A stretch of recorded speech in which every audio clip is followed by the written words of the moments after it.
What is going on, guys? Benny here. Alright guys, I am here today to talk about the iFi Audio Pro iCan signature headphone amplifier and preamplifier.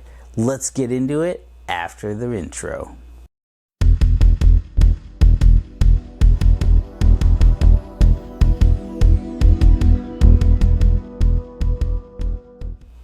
Alright guys, so we're here to talk about the Pro iCan signature by iFi Audio.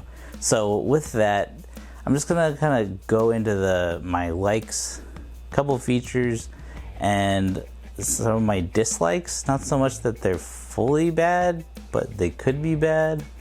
It's only a couple things. So with that, there are some things with this guy that a lot of things that are pretty cool to talk about.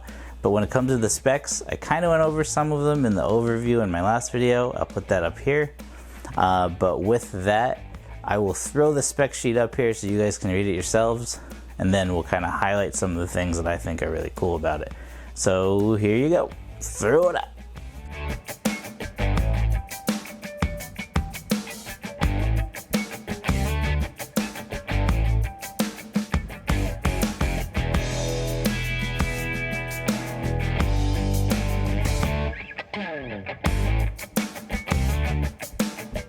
Alright guys, so did you read it that fast? Was that too long? Was that too short?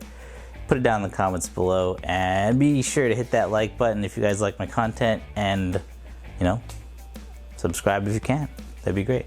So when it comes to the specifications, two of the really big things that stick out to me is the power of this guy. So when it comes to the power of the Pro iCan signature, it's very hard to find anything this powerful at this price range, more than anything, and having it be clean and proper sounding.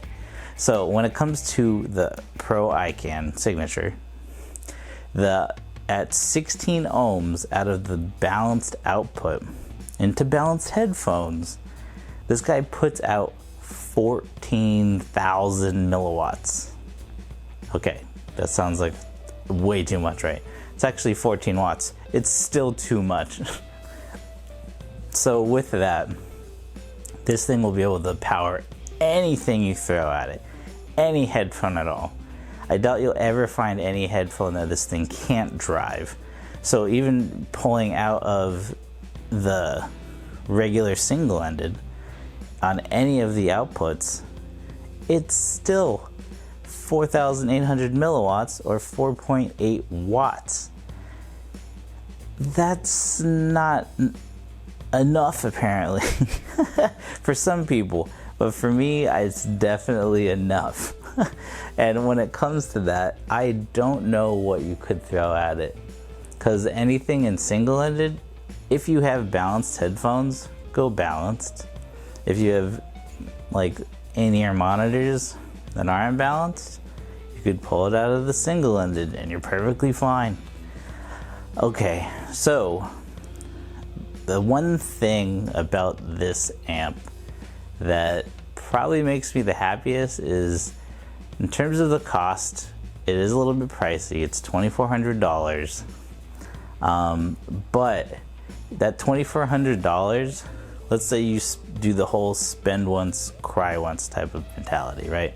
Most people, I would say, subscribe to that, right? You don't want to keep buying lower level things and keep buying up. Just buy the one thing you want and then stick to it, and then you'll be way more happy in the future. But with that, if you subscribe to that type of mentality, $2,400 is a really good choice when it comes to this product specifically. Reason being is this headphone amplifier can do everything. So let's say you bought this and then you bought one pair of really good headphones.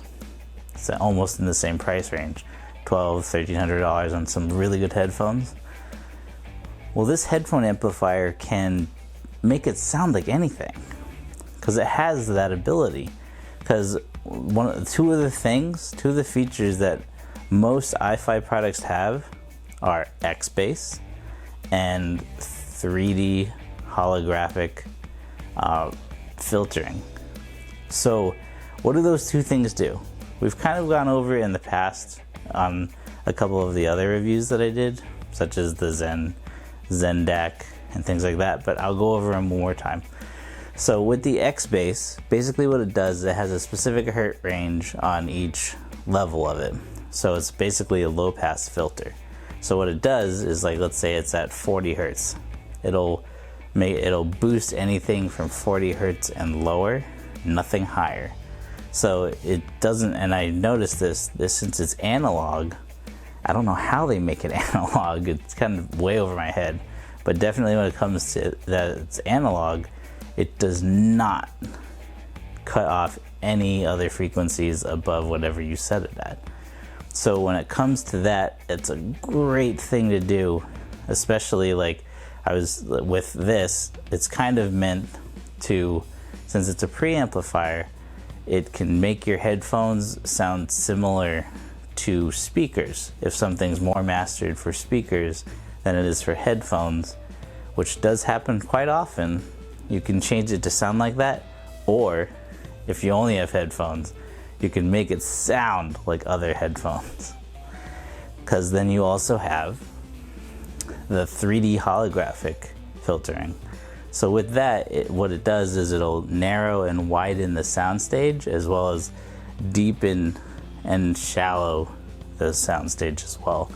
So like something similar, like if you listen to it like on some Sennheiser HD6XX or 600s, those are somewhat narrow in terms of soundstage, and they're pushed a little bit forward for the vocals. So what I noticed with the headphone is when you turn it up, I was able to make it wide enough and deep enough so then the actual singer is not just all up in my brain. It's kind of stepped back a little bit so they're more like on an actual sound stage. So being able to change your headphones and do awesome things like that within the same unit is probably one of the most amazing things. And being that they do offer that type of feature in their lower end stuff is amazing. And you just get a little bit more in terms of the levels of it with this device, or this product, I would say.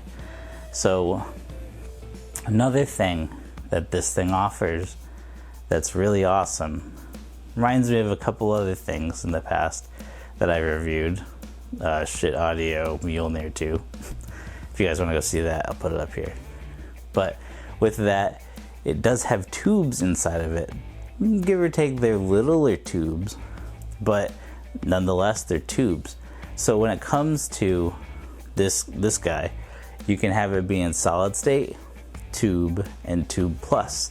So tube plus, it does this kind of weird thing where it'll take the gain from the tubes, loop it back, and then change, like it will favor more transients, basically like how it responds in the higher frequencies compared to the lower, and it'll like kind of flatten it out, like it's trying to give you the tubey sound with it being as matter of fact as the solid state. So with that, for me personally, I don't like it how it sounds in most of my headphones, but in terms of the tube one, I love the tube one because it does give you that rich, luscious, warm sound, but also keeps the highs not smoothed out. It does keep them where they're supposed to be. So it does this warmth, very nice, luscious thing that I love so much that tubes do. Okay, so with that, I've kind of gone over the features and things that I do love about the product itself. So I'll give you a couple things that I don't like so much about it. So when it comes to it, one of the things that didn't happen to me, but it's probably because I have developed the muscle memory to not do this. So when you're using this guy as a preamplifier, it's really cool, but it does come with a remote, and then you do see the volume knob move as you go up and down. very old school, love it, iFi audio, good choice. But one of the things that they do need to add, that kind of scared me a little bit, is if you're listening to it on speakers and you're using it as a preamp, what ends up happening is they don't have a switch on the back or anything to change it from preamp to headphones. And that's something I would really like, because what ends up happening is the sound and audio is coming out of the headphone output jacks as well as the outputs on the back. So the scary part about it is let's say you're listening to speakers, like really big speakers like these guys, and you need power to drive them. Let's say you turn up the volume on the preamplifier. Sounds great, it's nice and loud, blah, blah, blah. You're like, okay, it's kind of getting late. I need to put in some headphones. Let's say you forget to turn it down. Most audiophiles and people that listen to music on a daily basis that plug in and out of headphone amplifiers, integrated amplifiers, they know it's gonna have that pop or do something really loud. So we tend to turn it down all the way, plug it in, and then turn it up to the desired volume, right? But when it comes to this guy, it's already, let's just say it's really loud for these, and these are really low ohm impedance speakers and they need the power. You turn it all the way up, plug your headphones in, headphones explode. And let's say you subscribe to the buy once, cry once, like we were talking about earlier. Let's say you spent $1,300 on a pair of headphones, you plug them in, bam! You just blew up your $1,300 headphones. Or let's say you have the headphones on, they blow up and you injure your ears. That's terrible. I'm not saying that iFi Audio overlooked this, because they're probably seeing kind of like what I have developed in most audio listeners, like I said, of turning it down, plugging in headphones, and then turning it up to the desired volume. But please, iFi Audio, there's already enough switches on this guy where you could actually add that in the back. There's like a little black switch or a button where it can change it to preamplifier mode and headphone mode, so it can turn that off.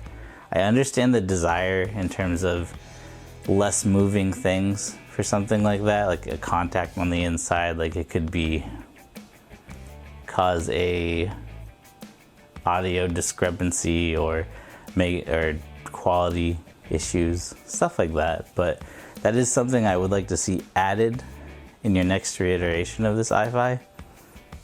Do it, just do it. It'll help everybody. But when it comes to the sound of this guy, I've already been kind of rambling for almost 13 minutes. 13 plus minutes. The solid state sounds very flat. Matter of fact, it does everything that the source is giving you. So it's very balanced in that mode. When it comes to tubes, luscious, very good mids, not muddy at all, not muddy down low. Obviously, if you're listening through the tubes themselves, it does kind of bloat the lower end, but that's because they're tubes. They kind of do that. But when you put it into the Tube Plus mode, it makes it a little bit tighter and tightens up that sound a little bit, but gives it still a little bit of that warmth and richness, but not the kind that I like. I like a little bit more. So again, this is kind of the chameleon of headphone amplifiers and preamplifiers, because the X-Bass and those 3D holographic settings that I was talking about, that works on these guys too, in terms of pushing it through your speakers. You can mess with that. So you have a plethora of things you can make your headphones sound like, or your speakers. So when it comes to spending once and crying once, $2,400 for this guy is a no-brainer to me, because you can do anything with it. But with that, guys, I would say it's a perfectly good recommendation for that cost. And again, it's something that you'll probably live with forever if it's going to be your buy once, cry once. And I would fully recommend it. But with that, guys, I will see you in the next review. It'll probably be these guys, or the SVS Ultras and the sound bass? Who knows? The world doesn't know, but I know. Alright guys, I will see you in the next review, and have a good one. Later.